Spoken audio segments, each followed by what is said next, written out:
Nesse vídeo, vamos ver como foram as questões da prova da primeira fase da nona Olimpíada Brasileira de Biologia. Essa prova de 30 questões começou aqui com um texto, para as questões 1 a 4. Laudo confirma que a queima de espuma gerou cianeto mortal na boate Kiss. Aparentemente, no interior da boate tinha materiais contendo espuma de poliuretano, e a queima desse material teria produzido então cianeto, monóxido de carbono e dióxido de carbono, que em quantidades suficientes poderiam então asfixiar pessoas, e foi o que eventualmente, aparentemente, aconteceu realmente. Bom, além do texto, a questão deu pra gente aqui um gráfico. Esse gráfico apresenta pra gente as taxas de consumo de oxigênio e consumo de substrato e também da produção de ATP na ausência de cianeto ou na presença de cianeto. Então, repara que na ausência de cianeto, o consumo de oxigênio e substrato são maiores do que na presença de cianeto. E a produção de ATP, na ausência de cianeto, é maior do que na presença de cianeto. Portanto, a gente já consegue começar aqui a inferir que tem alguma relação aqui com o metabolismo aeróbico, certo? Respiração aeróbica. Com base nas informações acima e em seu conhecimento prévio, responda às questões a seguir. Bom, para essas questões, especialmente 1, 2 e 3, a gente tem que ter um conceito aqui em mente. A pessoa teria que estar já familiarizada com a cadeia transportadora de elétrons lá na mitocôndria, que a gente pode dizer assim, a etapa final, na produção de ATP, porque é aqui que os elétrons que vêm lá do ciclo de Krebs, aqui eles chegam, aqui eles passam, por esses complexos aqui, essas proteínas na membrana interna da mitocôndria, e esse transporte de elétrons para essas proteínas gera aqui, enfim, o fluxo de prótons, que vai gerar ali um gradiente eletroquímico, que no final das contas vai resultar em produção de ATP. Estudem isso aqui porque é complexo e é importante. Mas repare que aqui no complexo 4, ó, aqui que acontece quando o oxigênio recebe o elétron, forma-se água, que é um dos produtos da respiração aeróbica. E então, assim, o cianeto, aparentemente, uma das ações que ele tem é inibir esse complexo 4 aqui. Então, estudem metabolismo do açúcar, certo? Desde a glicólise, que é anaeróbico, eventualmente indo para a mitocôndria, ciclo de Krebs, cadeia transportadora de elétrons, fosforilação oxidativa, eventualmente levando aqui à produção de ATP, que é a moeda energética da célula. Então, se você interfere em algum momento nisso aqui, você interfere na produção de ATP, a célula fica com déficit energético. Então, questão número 1. O cianeto é extremamente letal, pois promove déficit energético na célula. Ele vai atrapalhar ali a produção de ATP. Tem uma coisa que eu tenho que falar aqui, é um detalhezinho. É uma discussão assim para agregar, para enriquecer o tema. Isso aqui tá correto. O cianeto tem essa propriedade de causar déficit energético na célula, mas isso é dependente da dosagem do cianeto. O cianeto em dosagens fisiológicas que a gente fala, ou seja, aquilo que o próprio organismo produz de cianeto, que é assim uma dosagem traço, é muito pouco mesmo. Ele não apenas ele não é tóxico, como ele ainda tem uma importância na regulação de diversos processos no metabolismo, enfim, no nosso, por exemplo, os mamíferos, os animais. Eu não sei se eu posso generalizar para todos os animais, então a gente tem que ficar no nosso quadradinho, mas mamíferos, isso aqui certamente é uma propriedade. Vou colocar um link para esse texto aqui. Olha só, concentrações fisiológicas de cianeto estimulam o complexo 4 da mitocôndria. Aquele lá que eu falei, que ele geralmente inibe. Em dosagens altas, E além disso, ele aumenta a bioenergética da célula, Ele não apenas não dá déficit energético, como ele aumenta a produção de energia. Vou mostrar um gráfico aqui desse texto. Ó, a ação da dosagem de cianeto, nos diferentes complexos, aqueles que eu mostrei lá, 1, 2, 3 e 4. A primeira imagem que eu mostrei, ó, complexo 1, 2, 3 e 4. O 4 aqui, tá vendo? Cada cor de linha representa uma coisa. A preta é o controle, ou seja, não tem cianeto. A linha verde é baixa concentração de cianeto e a linha vermelha, alta concentração de cianeto. Repara aqui que no complexo 4, ó, o controle, não teve nenhuma alteração, enfim, no metabolismo normal ali. A baixa concentração, essa concentração fisiológica de cianeto, aumentou a resposta ali do complexo 4, a atividade do complexo 4. Portanto, aumentou, inclusive, a produção de ATP. E as altas concentrações de cianeto, acima da dose fisiológica, inibe a ação do complexo 4, portanto, inibindo também a produção de ATP. As questões 2 e 3 já foram respondidas. A organela cuja atividade é afetada diretamente pelo cianeto são as mitocôndrias. E a 3. Além do cianeto, a fumaça tóxica apresentava também altas doses de monóxido de carbono. Pode-se afirmar que o cianeto e o monóxido de carbono agem inibindo a cadeia respiratória mitocondrial. Aquele esqueminha lá do transporte de elétrons que eu mostrei. E embora os dois atuem na cadeia transportadora de elétrons, o mecanismo que cada um vai usar vai ser diferente, Então, aqui eu vou botar também um link para esse texto aqui, especificamente sobre o monóxido de carbono. Esse texto tem essa imagenzinha bem didática aqui, como que o CO2 compete, pelo sítio de ligação na hemoglobina com o oxigênio. Então ele vai ocupar espaços ali. Ao ocupar um espaço, ele modifica, a estrutura da hemoglobina, que acaba tendo ali uma afinidade maior então pelo oxigênio. Então o oxigênio que está ligado na hemoglobina, que tem um CO ligado, ela não solta esse oxigênio. Isso causa um déficit de oxigênio, Enfim, Tem também ali os efeitos nas proteínas ali da membrana, da mitocôndria. Esse aqui, se eu não me engano, é o complexo 2, e enfim, o que teria que acontecer aqui? Redução do oxigênio, né? Passagem ali do próton para o espaço entre as membranas. E a presença do monóxido de carbono aqui, ele tem ali alguma interação com o ferro, que enfim inibe essas duas propriedades. É complicadinho, mas quem quiser ler o texto, dá para dar aquela aprofundada a mais. 4. Embora o excesso de calor no ar inspirado possa gerar queimaduras graves nas vias aéreas, nossas fossas nasais são vascularizadas a fim de promover, em condições normais, o aquecimento do ar. Esse aquecimento é importante, pois ele vai aumentar a taxa de difusão dos gases nos alvéolos pulmonares. Para esse tema, vocês podem pegar aí o Gitton e Hall, estudar aqui unidade 7, né, capítulos 37, ventilação pulmonar, para ter uma noção assim mais mecânica e anatômica, né, da ventilação. E recomendo também o capítulo 39, princípios físicos das trocas gasosas, difusão de oxigênio e dióxido de carbono através da membrana respiratória. São capítulos curtos, ó, não é coisa muito longa, tá vendo? O 39 começa na página 509 e termina na página 513. Então, assim, é facinho de ler, não dói. E para quem quer dar aquela estudada mais aprofundada, né, é importante ter um livro aí. As 4 primeiras questões, assim, na interface, né, bem naquela interface bioquímica, fisiologia. Para as questões 5 a 7, então a gente tem esse texto aqui falando sobre Michael Stuart Brown, enfim, vencedor do Prêmio Nobel. Deixa eu ver aqui, Suas pesquisas permitiram elucidar o metabolismo do colesterol, né? Hoje sabe-se que a biossíntese e o transporte de colesterol são regulados através da atividade da enzima HMG coenzima A, redutase, e velocidade de síntese do receptor de LDL, né, as lipoproteínas de baixa densidade, e também pela velocidade de esterificação do colesterol pela acetil-CoA aciltransferase. Questão 5. Sabendo-se que a enzima HMG-CoA redutase é uma enzima responsável pela biossíntese, produção, né, do colesterol pelo fígado, um indivíduo que apresente hipercolesteremia, alto colesterol no sangue, né, deverá tomar medicamentos que inibam a ação da HMG-CoA redutase, né, já que ela atua na produção do colesterol, na biossíntese, né? Então, se você está com colesterol alto, você tem que tomar alguma coisa. Seria um dos tratamentos possíveis seria atuar ali na inibição dessa enzima que atua na produção do colesterol. Questão 6. A síntese de receptor LDL depende de um par de genes, eu acho que ele quis dizer alelos, mas tudo bem, de forma que o indivíduo homozigoto dominante produz, né, um número normal de receptores, indivíduos heterozigotos também produzem receptores mais pela metade, né, e indivíduos homozigotos recessivos não produzem receptores e estão propensos a problemas cardiovasculares precoces. Então, homozigotos recessivos têm problemas com receptores de LDL e estão ali propensos a ter problemas cardíacos. Identifique a alternativa que indica a probabilidade de um casal heterozigoto ter uma filha que apresente hipercolesteremia precoce. Então, uma menina do sexo feminino. Isso tem que ser levado em consideração. Então, a gente faz aquele cruzamentozinho básico, né, entre heterozigotos. A gente vai ter aqui 1/4 de homozigotos dominantes, 1/4 de homozigotos recessivos, que são os problemáticos, né, e 2/4 de heterozigotos. Bom, então a probabilidade de você ser homozigoto recessivo é 1/4, probabilidade de ser menina, 1/2, né? Então, 1/4 vezes 1/2, 1/8. Portanto, letra D, 1/8. 7. Indivíduos com falta de colesterol podem também apresentar problemas. Marque a opção que não indique uma dessas alterações. Bom, alteração nas membranas plasmáticas. Sim, o colesterol atua, né, na composição ali das membranas plasmáticas. Deficiência em vitaminas hidrossolúveis. Não, né, nas lipossolúveis talvez, né, nas hidrossolúveis provavelmente não. C. Menor produção de hormônios sexuais, sim, né, hormônios sexuais derivam ali do colesterol. Menor produção de corticoides, sim, né, os corticosteroides, tudo mais. Menor emulsificação dos lipídios no duodeno, um pouquinho mais específico, mas também. Portanto, a letra D não seria ali um impacto, né, não teria um efeito da falta de colesterol no organismo. Gitton e Hall, capítulo 68, Metabolismo de lipídios, tem uma partezinha aqui que ele fala especificamente de colesterol. Então, por exemplo, a gente vai ter dois tipos de colesterol, né? O endógeno e o exógeno. O exógeno a gente adquire pela alimentação, mas a maior parte do nosso colesterol a gente produz, né? O colesterol endógeno produzido pelas nossas próprias células. Aqui uma partezinha também importante, ó, usos específicos do colesterol no organismo. Então, todo colesterol que não está ali atuando na formação de membrana, né? Por exemplo, 80% transforma em ácido cólico, que vai ter, que vai ter uma função ali, né? Na digestão de lipídios, né?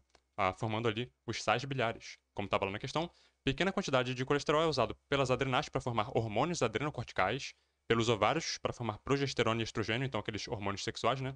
Pelos testículos também, né? Para formar testosterona. E por aí vai.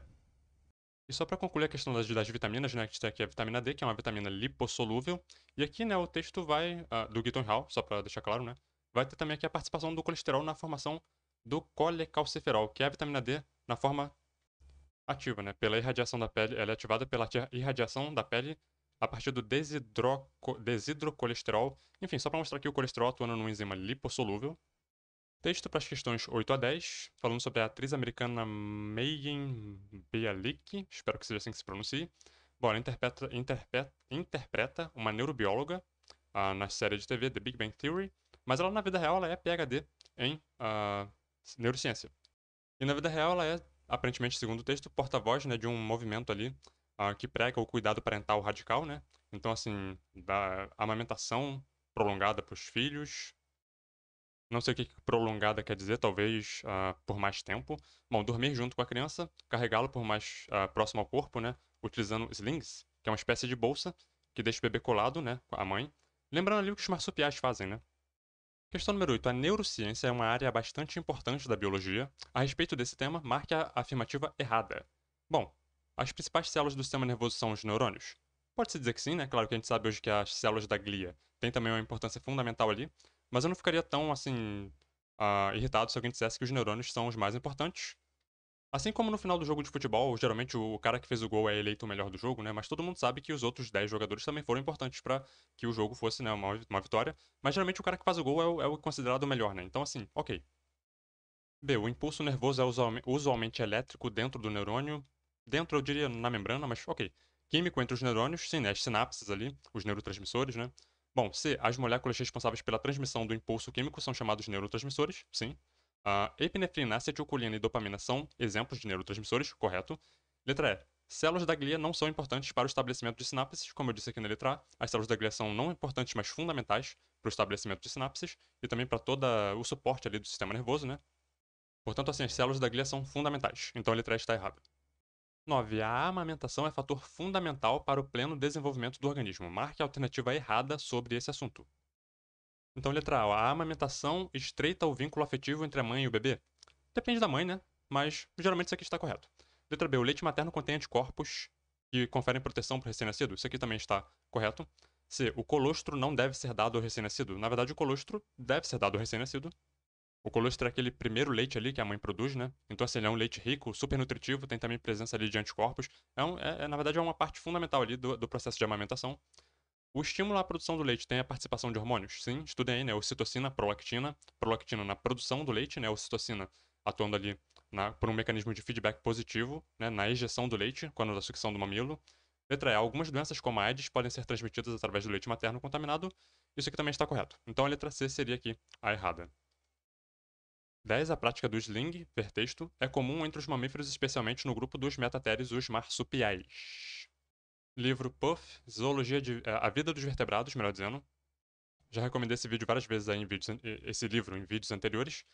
Isso aqui, diversidade de mamíferos, contando a partir dos placentários, né? Então aqui a gente exclui os monotremados, que não têm placenta, né? Acabam tendo ali, colocando ovos, né? Como os ornitorrincos, por exemplo. Repara que tem dois grupos aqui, ó, metatérios e eutérios. Os eutérios são os placentários verdadeiros e os metatérios são aqueles que têm uma placenta parcial, né? E aqui vai ter, nesse conjunto aqui dos metatérios, vamos ter aqui os marsupiais. Como a gente pode observar aqui, né? Marsupiais basais, aqui os cangurus, né? Gambás, etc. Muitas outras espécies que têm esse estilo de reprodução, enfim, desenvolvimento. Questão 11. Tom e Jerry podem ser amigos em alguns desenhos, mas a relação ecológica. Então, relação ecológica, né, o tema aqui, mais comum entre gatos e ratos seria a predação. Gatos geralmente comem os ratos. Para as questões de 12 a 14, temos aqui uma tabela, um determinado paciente ali, com algumas informações sobre a quantidade de componentes do sangue dele, então glóbulos vermelhos. Ele teria 4 milhões de glóbulos vermelhos por milímetro cúbico, e o esperado seria 4,8 milhões, então ele está um pouco abaixo, né? As hemácias, certo? Glóbulos brancos, você esperaria algo em torno de algo entre 5 mil e 10 mil por milímetro cúbico, ele está com 9 mil, portanto ele está dentro da faixa. Em relação a plaquetas, você esperaria algo entre 250 mil e 400 mil por milímetro cúbico, ele tem 200 mil, então também está um pouco abaixo aqui. Bom, de acordo com o que a gente viu, de acordo com os números de hemácias, né, especificamente sobre os glóbulos vermelhos do paciente, pode-se afirmar que ele poderia, né, enfim, pelos glóbulos vermelhos estarem um pouco abaixo do esperado, né, ele poderia apresentar dificuldade em transportar gases respiratórios. As hemácias vão ter ali a hemoglobina, né, que vão atuar, né, no transporte de oxigênio dos pulmões até os tecidos. 13. O número de leucócitos é um indicativo de possíveis infecções. Porque são células do sistema imune, né, que vão estar ali reconhecendo muitas das vezes os invasores, né, os antígenos invasores. Embora o paciente acima esteja com valores normais, né, nessas células, um número elevado de basófilos, tipo de leucócito, pode indicar. A gente falou isso num vídeo aí passado, não sei se foi o último ou o antepenúltimo, o último ou o penúltimo, né? Enfim, basicamente, basófilos podem estar envolvidos ali em respostas alérgicas. Assim como os mastócitos, enfim, vocês devem lembrar, né? Tá nos últimos vídeos aí que a gente falou. E a gente viu lá na tabela que o número de plaquetas também estava baixo, né? Bom, seu número baixo de plaquetas pode ser decorrente de diversas doenças, inclusive a dengue. Marque a alternativa que indique o risco associado se esse número continuar diminuindo. Sangramentos, né? Hemorragia, plaquetas ali relacionadas com a coagulação sanguínea.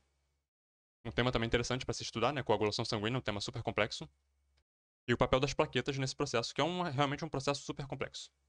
Para quem quiser ver no livro, Gitton e Hall, Unidade 6, Células Sanguíneas, Imunidade e Coagulação Sanguínea, especificamente aqui o capítulo 36, ó, Hemostasia e Coagulação Sanguínea.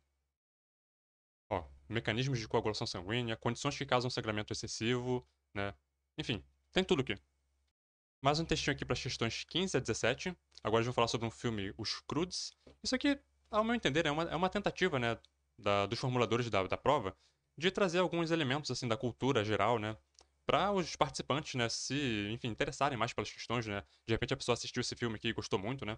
É uma animação que de repente fez algum sucesso ali. Aquela menina que a gente viu ali em cima, a atriz também de uma série super famosa entre o público adolescente. Então é uma forma deles trazerem a cultura geral e a partir disso tentar explorar alguns temas específicos da biologia. Aqui nesse caso é um filme sobre homens primitivos, né? Então assim tem alguma relação ali com uma história do homem primitivo. 15. A transição do nomadismo, então essa coisa do nomadismo, né, do ser humano nômade, saindo do estilo de vida nômade e indo para o estilo de vida sedentário, né, com agricultura, pecuária. A vida em pequenas aldeias foi um marco importante na evolução do homem. Homens tornaram-se cada vez menos caçadores e coletores, passando gradativamente a dedicar-se à agricultura e à criação de animais. Então você não precisa mais sair correndo atrás de enfim, de um mamute, né, de um animal grande. Você pode criar o animal, né? Você domestica os animais, animais de grande porte, e enfim, você mata eles quando você quiser comer. Bom, sobre esse assunto pode-se afirmar que então podemos afirmar que a existência de predadores como os dinossauros exigiu artefatos de caça mais elaborados. Dinossauros predadores, eu infiro que eles estão se referindo a esses dinossauros aqui, né? Os grandes carnívoros predadores, Tiranossauro Rex, né? Os pterossauros, enfim. Realmente, o ser humano nunca conviveu com esses caras aqui. Então, assim, nunca houve nenhum conflito entre ser humano, Homo sapiens, e alguma dessas espécies de dinossauros predadores carnívoros. Então, eu diria que a letra A tentou, né, enganar alguém. B. A espécie humana deixou de sofrer a ação da seleção natural graças à confecção de roupas e artefatos. Isso aqui não pode estar certo, né? A gente não ficou imune à seleção natural. Nem a questão das roupas, nem das armas, os artefatos, né, as ferramentas, nem tampouco a questão dos remédios, né, dos antibióticos e das vacinas. Nada disso deixou a gente imune à seleção natural.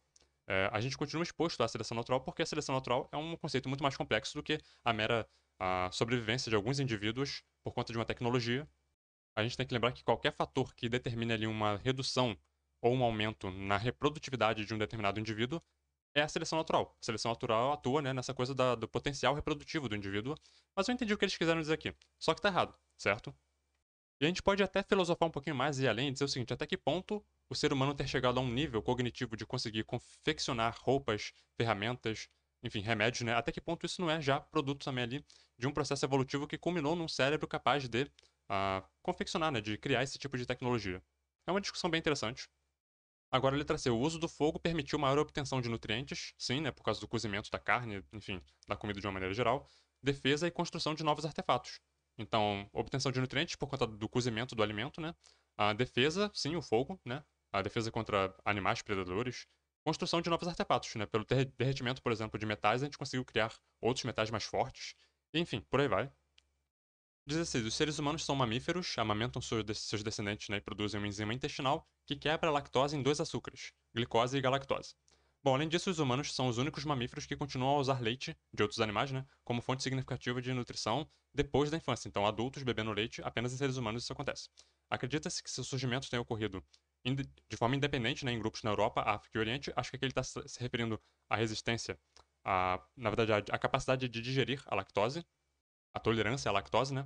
Pode-se afirmar que o processo que originou esse novo gene, que determina a tolerância à lactose, foi fruto de uma mutação, né? Mutações são os mecanismos da evolução que produzem variabilidade, produzem variação. portanto um gene surge a partir de uma mutação. A seleção vai pegar aquela mutação que surgiu e dizer se ela fica ou se ela não fica, e a deriva é aquele famoso jogo de dados, né? Aquela estatística que, enfim, determina, né, aumento ou diminuição de de um determinado alelo numa população por forças ali do acaso. 17. Atualmente, a digestão da lactose é característica comum aos humanos das mais diversas sociedades. O processo responsável por esse aumento na frequência gênica, agora não é mais no surgimento da característica, mas no aumento da frequência dela, né, na população. Seria então a seleção natural, porque aqueles que conseguiam tolerar, né, e, portanto, se alimentar do leite, né, teriam ali uma possibilidade nutricional a mais de alimentação. O leite é um material, um alimento, né, super nutritivo, e dele a gente consegue derivar muitos outros alimentos que também são fundamentais na nossa dieta, né, os queijos, enfim. Portanto, ser tolerante, né, conseguir digerir a lactose, oferece alguma vantagem nutricional para aqueles que conseguem fazê-lo. Leia o texto abaixo, questões de 18 a 19, um texto sobre tardígrados. Bom, o filo tardígrada tem ali animais, né, com 4 patas articuladas, com 4 unhas cada uma, vivem presos a musgos, locais bem úmidos, alimentam-se de seiva de plantas, enfim.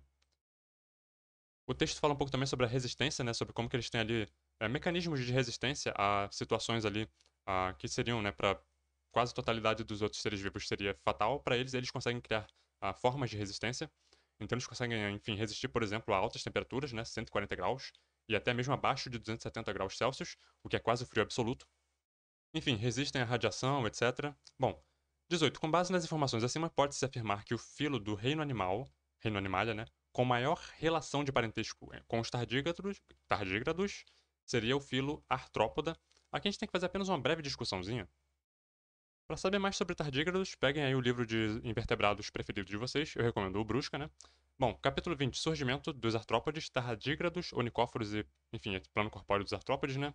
É para aqui, a gente tem aqui esse superfilo que eu tô perdendo aqui, vamos lá, Equidizozoa, certo? Aqui dentro de Equidizozoa a gente vai ter Nematódia, Escalidofora, dificilzinho de pronunciar, né?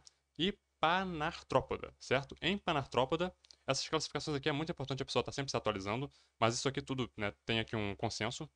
Então, na proposta de classificação que o livro aqui estava usando, Panartrópoda, filos Tardígrada, Onicófora e Artrópoda, certo? Então, Tardígrada está no mesmo grupo ali, né, dos artrópodes e dos onicóforos. Dentro desse grupinho, onicóforos, tardígrados e artrópodes, existe ali alguma discussão, né? Existiu alguma discussão sobre a posição de cada um, né? Qual seria mais proximamente aparentado com o outro. E durante algum tempo pensaram que tardígrados era mais proximamente aparentado com artrópode. Depois chegou-se à conclusão de que onicóforos formavam um grupo irmão com artrópodes e tardígrados seria ali um grupo externo, né? O grupo irmão a esses dois grupos. Então tá aqui, né? Durante anos acreditou-se, né? Tudo isso que eu falei. Análises recentes sugeriram que os unicóforos são o grupo irmão dos artrópodes e os tardígrados, grupo irmão da dupla. Aqui um quadrinho com características dos tardígrados, para quem quiser pausar o vídeo aí e dar uma lida.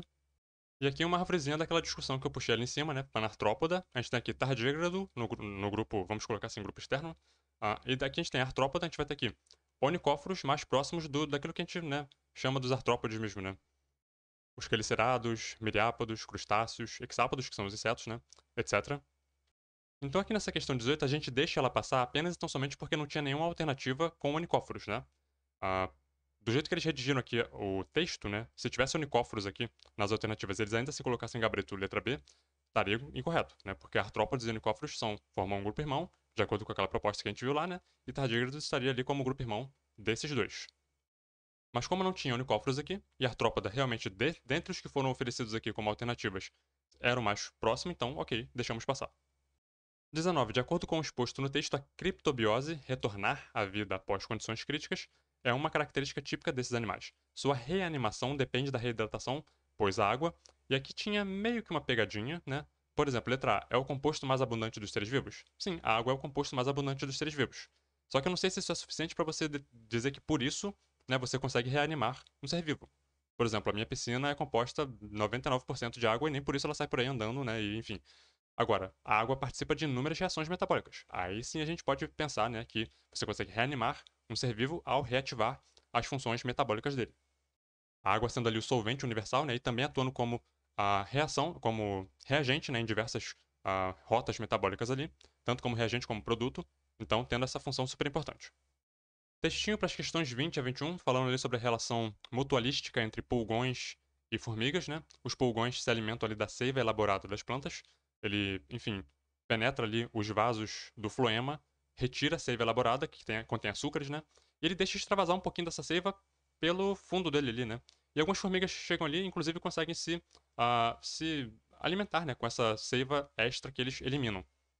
Portanto, eles oferecem, de certa forma, né, uma via ali de alimentação para as formigas, que, por outro lado, oferecem proteção para os pulgões, né, ao, enfim, combater ali outros invasores que poderiam atacar os pulgões. Portanto, uma relação mutualística. Questão 20. Pode-se afirmar que o pulgão retira seu alimento do... Bom, aqui é aquela coisa da biologia, né, de ter vários nomes para a mesma coisa. Vasos liberianos são os vasos do floema, né? Vasos lenhosos são os vasos do xilema. Então a pessoa, né, tendo noção dessa nomenclatura, a pessoa perceberia que ele tira seiva elaborada do floema, portanto, vasos liberianos. Interessante que o autor deixou meio que um calcanhar de Aquiles aqui, né? Porque se alguém tinha dúvida, por exemplo, entre vasos lenhosos e vasos liberianos, né? Enfim, se a pessoa ficou naquela dúvida, tinha aqui, ó, xilema, né? Redundante, né? Vasos lenhosos e xilema são a mesma coisa. Se a pessoa, né, se sacasse disso, talvez a pessoa conseguisse ganhar aquela coragem para chutar a letra D. 21. A partir da análise do texto acima, podemos definir a relação entre formigas e pulgões como uma espécie ali de mutualismo. 22. Um cladograma aqui com grupos vegetais, briófitas, pteridófitas, gimnospermas e angiospermas, e algumas características que podem ter surgido ali entre um grupo e outro. Então, por exemplo, entre briófitas e pteridófitas surgem aqui os vasos condutores, né? Entre pteridófitas e gimnospermas surgem ali as sementes e também o grão de pólen. Entre gimnospermas e angiospermas surge o quê? Flores e frutos. Então podemos relacionar com as características A, B e C, respectivamente. Letra A está correta, né? Vasos condutores, semente e fruto. Poderia ser flor também, né? Aqui na B poderia ser grão de pólen, mas está correto. Para as questões 23 a 24, tem aqui esse heredrograma, com parentesco aqui e considerando grupos sanguíneos, tanto o sistema ABO como o sistema RH. Então a gente tem aqui, né, casais com tipos sanguíneos diferentes, filhos de cada um desses casais também com seus tipos sanguíneos, e um potencial descendente aqui desse casal 5 e 6, e vamos ver o que a questão vai exigir disso. 23. Marque a alternativa que indique a probabilidade desse casal 5 e 6 ter uma criança doadora universal. Doador universal eu infiro aqui sistema BO, tipo sanguíneo O, fator RH negativo. Essa aqui é a minha inferência de doador universal. Então eu peguei aquele heredograma que eles deram lá pra gente, tracei os genótipos, tanto dos avós, né, como dos pais, e eventualmente o que pode surgir aqui desse casal, né, 5 e 6. Repara que o 5, ele é heterozigoto do tipo B, e heterozigoto também para o tipo sanguíneo, para o sistema RH, certo? E o 6, que é uma mulher, é heterozigota para o tipo A e homozigota recessiva para o sistema RH. Então ele é B positivo, ela é A negativo. E o que daria desse cruzamento então? Eu fiz aqui o cruzamento, né? Com todas as possibilidades ali de gametas e tudo mais. Probabilidade de O negativo: 2 izinho, izinho, que é o tipo O, né? Rzinho, Rzinho, RH negativo. 2 em 16. 1/8. Né? Porque você simplifica ali o 2 de 16. 2 dividido por 2 dá 1, 16 dividido por 2 dá 8. Bom, mas fazer esse cruzamento aqui demora muito tempo, né? É complicado, muitas pessoas ficam, enfim, receosas de tentar e errar. Daria para resolver também dessa forma. Você poderia fazer os cruzamentos individuais para cada uma das duas características. Então, probabilidade, sistema BO, probabilidade de ser O, 1 em 4. Probabilidade agora para o sistema RH de ser RH negativo seria 2 em 4, com base aqui nos cruzamentos, né, dos genótipos dos parentais. Então, 1 quarto vezes 1 meio, você multiplica, né? Daria 1/8. Daria para resolver dessa forma também. 24. Suponha que o casal 5 e 6 tenha tido uma primeira filha com tipo sanguíneo A positivo. Caso a mãe se torne, portanto, a mãe, que é RH negativo, já teve um filho RH positivo, certo? Aí você já pensa em eritroblastose fetal, né? Caso a mãe não tome as devidas precauções, né? Soro anti-RH, identifica a probabilidade de uma próxima criança apresentar risco de manifestar a eritroblastose fetal. Observação: desconsidere a influência do sistema ABO. E se vocês estão acompanhando a série, vocês lembram, né, que teve uma questão numa edição anterior que eu até discuti, né, que teria um conflito lá, porque poderia ter a influência também do sistema ABO, e lá eles desconsideraram. Aqui eles foram mais cautelosos e falaram, desconsidere a influência do sistema ABO, que também pode levar ali a tipos, né, de eritroblastose fetal. Então, levando em consideração apenas o sistema RH, a gente faria o mesmo cruzamento, né, e identificaria todos aqueles que tiveram RH positivo, né, que fossem, enfim, que tivesse ali o componente, o alelo Rzão, que só poderia ser heterozigoto, mas isso já seria suficiente para ser RH positivo. Tivemos aqui 4, na verdade 8, né, de 16. 8 de 16 simplifica 1 meio. Portanto, aqui letra D, 1 meio. Questões 25 a 26, tem aqui um textinho falando sobre a importância dos exercícios físicos para pessoas na terceira idade, né, os idosos. 25. A prática de atividades físicas durante o dia, ao invés de durante a noite, é recomendada aos idosos. para qualquer um, na verdade, né? Pois permite relação ali da ativação da vitamina D, né? Que depende ali da incidência de raios solares. Eu até mostrei ainda agora lá no Gitton Hall, né? Numa das primeiras questões. Então estudem lá também, né? A questão de ativação da vitamina D. 26. A melhoria da capacidade vascular e da capacidade aeróbica são reflexo do treino aeróbico, que envolve, então, né, oxigênio, realizados pelos idosos nessas academias. São consequências desse tipo de treino. Aqui nesse caso a gente vai estar pensando, né, nas fibras musculares aeróbicas, então maior produção de hemoglobina e mioglobina. Hemoglobina, o transportador de oxigênio, né, até o músculo. Mioglobina, a proteína que armazena oxigênio no músculo. E as duas são fundamentais ali, então, para o metabolismo aeróbico, né. Portanto, o treino aeróbico tem essa função de estimular a produção dessas duas proteínas. Para as questões 27 e 28, temos aqui uma imagenzinha sobre pâncreas, né? Ilhotas de Langerhans, células alfa-pancreáticas e beta-pancreáticas, que produzem glucagon e insulina, respectivamente, acinos pancreáticos. Bom, pode-se afirmar que uma das funções da secreção exercida pelas células acinares pancreáticas seria... Bom, essas secreções vão agir ali no duodeno, né? Por exemplo, alterando o pH, enfim, influenciando ali na digestão, processos digestivos. Para estudar esse tema aqui, eu sugiro pegar tanto um livro de fisiologia, né, fisiologia do sistema digestivo, como também um livro de histologia, Junqueira, por exemplo, que eu já recomendei, né? Que aí a pessoa consegue ter tanto o aspecto histológico, né, as células, a função da célula, como também a questão fisiológica geral. Interessante. Por exemplo, a alteração da glicemia, quem é que vai estar responsável por isso? Né? São as células alfa e beta, que vão estar ali envolvendo, né, a insulina e glucagon, né, que vão sim estar atuando ali, aumentando ou diminuindo o índice de glicose no sangue. Enfim, coisas desse tipo aí que a pessoa tem que montar esse quebra-cabeça. 28. Recentemente, indivíduos diabéticos vêm recebendo transplantes de ilhotas pancreáticas em diversas regiões do organismo, por exemplo, na bexiga. A consequência desse transplante é a regularização de sua produção de insulina. Repara que agora estamos falando de ilhotas pancreáticas, certo? Bom, marque a alternativa correta a respeito desse transplante. Gabarito letra C. A inserção de novas ilhotas pode ter sucesso caso ocorra em qualquer lugar vascularizado, porque, enfim, a ação delas depende, né, depois do transporte através do sangue, né, desses hormônios até as células-alvo, onde eles vão ali atuar, né, encontrar os receptores para atuar. Por isso que o tecido tem que ser vascularizado para que haja aporte de sangue para fazer o transporte desses hormônios. Questões de 29 a 30 temos aqui o ciclo das pentoses. Eu acho que nem adianta eu aumentar muito isso aqui porque a qualidade não é boa, mas basicamente aqui é o CO2 entrando, né, virando ali ácido fosfoglicérico, eventualmente aqui com o consumo, né, de ATP. Com a quebra do ATP, forma-se ácido difosfoglicérico com o uso de NADPH, certo? Pela oxidação do NADPH. Você forma gliceraldeído fosfato e por aí vai, né? Isso aqui é um ciclo que, enfim, tem como aqui um dos produtos, né? Formação de gliceraldeído fosfato e eventualmente glicose. Alguns componentes vão seguir no ciclo para retroalimentar, né? Por isso, um ciclo das pentoses. Questão 29. Caso uma planta apresente inibição exclusivamente da fosforilação acíclica, tema super complexo e complicado aí da fisiologia vegetal, pode-se afirmar que haverá acúmulo de, então você inibiu a fosforilação acíclica, que tem como um dos produtos o NADPH, certo? Então você vai inibir a formação de NADPH. O que vai acontecer? Você vai causar ali o acúmulo, letra D, do ácido difosfoglicérico. Vou tentar mostrar nessa imagem aqui, como a gente já viu, né? Ela não está muito boa, mas olha aqui, ó. Sem a formação desse NADPH, você não consegue transformar ácido difosfoglicérico em gliceraldeído de fosfato. Sem isso aqui não vira isso aqui. Então isso aqui vai acumular. Ácido difosfoglicérico vai acumular por conta da inibição da fosforilação acíclica. Bom, peguem o livro preferido de vocês de fisiologia vegetal. Eu uso o Thais Zeiger, é o que eu sempre recomendo. Mas enfim, usem aí o que vocês acharem mais interessante. E procurem um capítulo que fale especificamente sobre a fase clara da fotossíntese. Então, bioquímica e metabolismo, né? Fotossíntese, reações luminosas. Especificamente, procurem aqui uma parte, né, ainda nesse capítulo, ó, mecanismo de transporte de elétron, porque é aqui que vai estar o segredo lá daquele conceito lá do cíclico acíclico, né, da fosforilação cíclica acíclica. Ela vai falar um pouquinho também sobre aqui a questão da fosforilação acíclica e do ciclo acíclico e cíclico, né? Melhor dizendo, da fosforilação cíclica e acíclica. Como a cíclica é a acíclica, né, é a principal, é a que produz o ATP que é levado para o ciclo das pentoses, a fosforilação acíclica, ela é tida como assim, como uma exceção, né? Portanto, ela é tida como assim, ela é discutida como uma exceção do que deveria estar acontecendo. Mas ambas têm uma função super importante.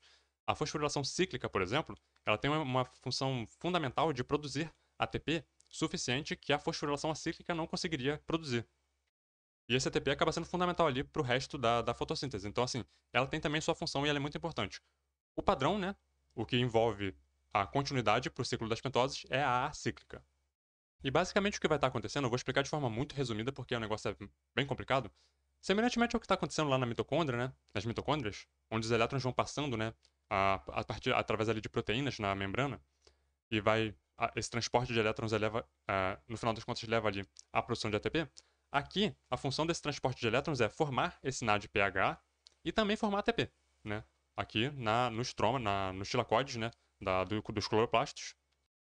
Então, o processo acíclico, eu estou falando ciclo, né? Tá errado. O processo acíclico, o elétron vai passar aqui do fotossistema 2, né? Vai chegar ao fotossistema 1, e aqui ele vai reduzir, né? Um NADP, levando ali a produção de NADPH, que vai seguir lá para a via das pentoses, né? Para, enfim, para o ciclo poder andar. Em alguns casos, esse elétron que chega aqui, ele volta para esse citocromo B6F e depois retorna para o fotossistema 1 e ele fica nesse ciclo aqui, né? Preso aqui entre fotossistema 1 e citocromo. E nisso ele produz muito ATP, né? Porque ele leva ali a um aumento aqui do fluxo de prótons para o lado de cá. Esses prótons, quando passam pela ATP sintase, produzem ATP.